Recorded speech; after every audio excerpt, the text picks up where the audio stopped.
सास लाई शहर की बहू। घोटकपुर गांव में शकुंतला अपने बेटे रितेश के साथ रहती थी।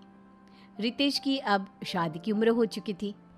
शकुंतला उसके लिए लड़की ढूंढने की तैयारी शुरू कर रही थी, लेकिन शकुंतला की ख्वाहिश थोड़ी ज्यादा ही एक्स्ट्रा थी।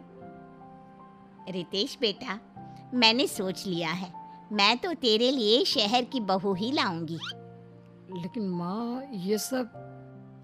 अरे मेरे लाल, तू दिमाग मत लड़ा। तू बस शादी के मंडप में बैठ जाना, बाकी सबकी जिम्मेदारी मेरी। बहुत इतराती है ना गांव की आस पड़ोस की औरतें, मेरी बहू ऐसी है, मेरी बहू वैसी है, ये वो।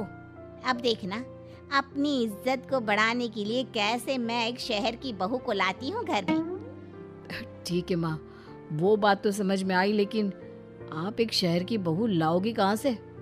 अरे कविता है ना, मेरे बचपन की सहेली, वो यहीं पर तो रहती थी, इसी गांव में। लेकिन जब वो 20 बरस की हो गई, तब उसके पिताजी को बड़ी नौकरी का बुलावा आया और वो शहर चली गई। उसी की बेटी है मानवी, उसके साथ तेरा ब्याह होगा। मैंने तो बात भी कर ली है और कल शगुन भी भेजूंगी। बचपन की सहेलियां शकुंतला और कविता एक दूसरे को मिलती हैं और दोनों परिवार आपसी सहमति से रितेश और मानवी का रिश्ता पक्का करते हैं और चंद दिनों में रस्मों रिवाजों से उन दोनों की शादी भी हो जाती है। शादी के बाद मुंह दिखाए के दिन गांव की सारी आस पड़ोस की औरतें शकुंतला के घर इकट्ठा हो जाती हैं। चल बहू, अब ना तो अपना ये घूंघट जो है ना, उसे ओढ़ ले और अपने मुंह को छुपा ले। छुपाऊं? लेकिन क्यों?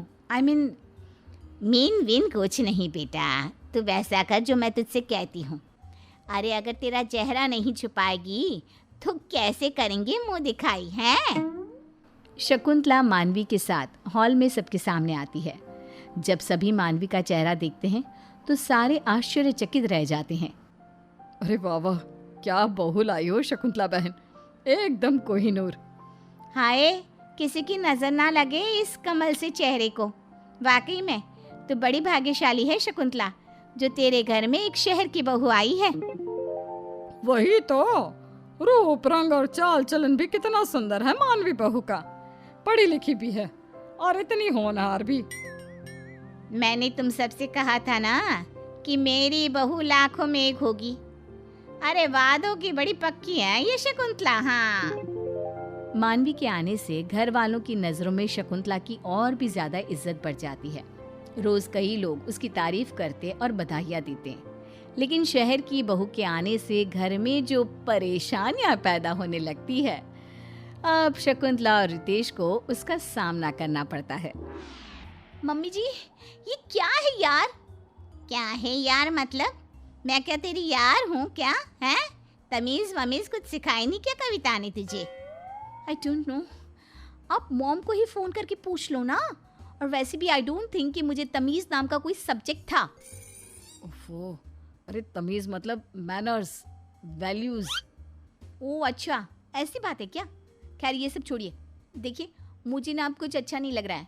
एक तो ये डब्बा टीवी सेट, इस पे दिन में 10 बार केबल जाती है, ऊपर से घड़े का पानी पी पी कर तो मेरा गला खराब हो जाएगा। और देखो तो, मैंने एक बार सिलबट्टा यूज किया और उसकी वजह से मेरे हाथों में कितने छाले आ गए हैं। ऑलरेडी मेरी स्किन सुपर सेंसिटिव है और ये गर्मी, उफ, ढंग के पंखे तक नहीं है। बूढ़े हो गए हैं दोनों पंखे और रोज कुएं से पानी निकाल निकाल कर तो मैं थक गई हूँ। तो अब हम क्या करें? यही होता है गांव का जीवन। हाँ मानवी, अब इसके अलावा तुम्हें और क्या चाहिए? मैं जानता हूँ कि सब कुछ एडजस्टमेंट से भरा हुआ है, मुश्किल है, लेकिन इन सब के साथ जीने की आदत डाल लो ना। तभी मानवी गुस्से से चिल्ला पड़ती है। क्या? हरगिज नहीं, आप लोगों ने मुझे खरीद नहीं लिया है, समझे आप? देखो रितेश और मम्मी जी, आप भी, मुझे घर का रेनोवेशन करना है। इस ईंट पत्थर के घर को संगे मरमर का शीश महल बनाना है। मुझे फ्रिज चाहिए, केक बनाने के लिए अवन चाहिए, एंटरटेनमेंट के लिए बड़ा टीवी सेट चाहिए, एसी और वाटर प्योरीफायर भी लगवाना होगा, और बाहर जो तबेला है ना, उसे भी वहां से हटाना होगा।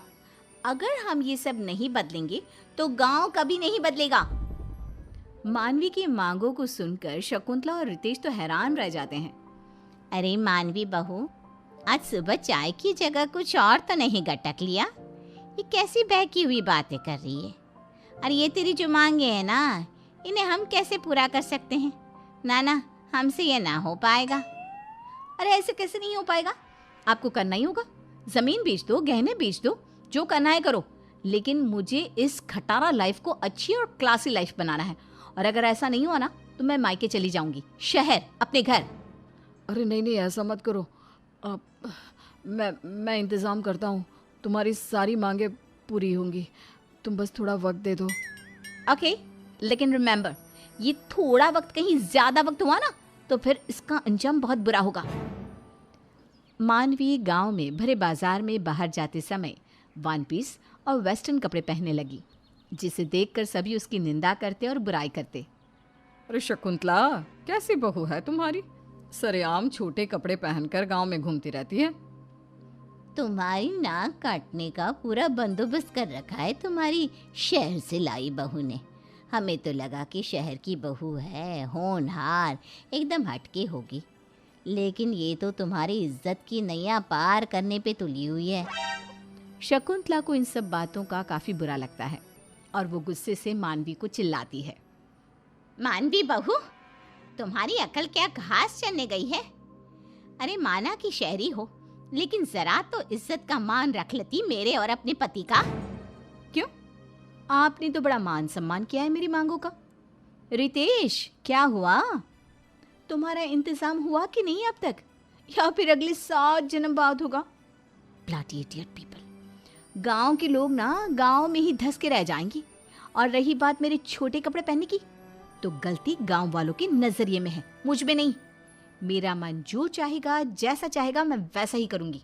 ना तो आप मुझे रोक सकती हो और ना ही मैं अपने आप को रोकूंगी। You get that. मानवी अकड़ दिखाकर अपने कमरे में चली जाती है। शकुंतला और रितेश चिंताग्रस्त होकर एक दूसरे को देखते हैं। क्या सोचकर लाई थी इस कलमुही को यहाँ पर, और क्या से क्या हो रहा है? दिन प्रतिदिन मेरे सर का पारा हाई करती रहती है ये बहू। मैं भी तंग आ चुका हूँ, अब इस दलदल से कैसे बाहर निकले माँ? अब तो एक ही उपाय है बेटा।